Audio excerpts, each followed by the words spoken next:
করে দেখাবো সেখানেও অশান্তির খবর সামনে আসছে। একেবারে দুপক্ষের মধ্যে সংঘর্ষ, হাতাহাতি এবং তা ঘিরে তুমুল উত্তেজনা। বিশ্ববিদ্যালয়ের বাস আটকানোর অভিযোগ বলে খবর পাওয়া যাচ্ছে। শিলিগুড়ির খবর আপনাদের দিচ্ছি।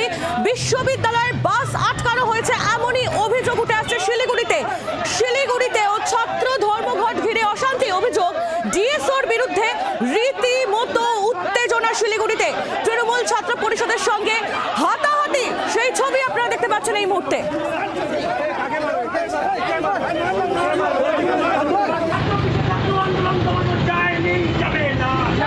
ছাত্র ধর্মঘট ঘিরে রাজ্যের দিকে দিকে অশান্তি। শিলিগুড়ির ছবি তুলে ধরবো আপনাদের সামনে। সেই ছবি দেখতে পাচ্ছেন আপনারা, যেখানে ডিএসওর বিরুদ্ধে অভিযোগ যে বিশ্ববিদ্যালয়ের বাস আটকেছে তারা, এবং তা ঘিরেই তুমুল উত্তেজনা ছড়া এলাকায়।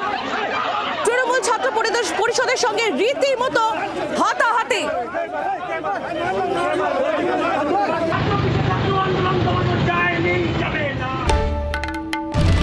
বাংলার আওয়াজ, বাঙালির আবেগ, জি 24 ঘন্টা।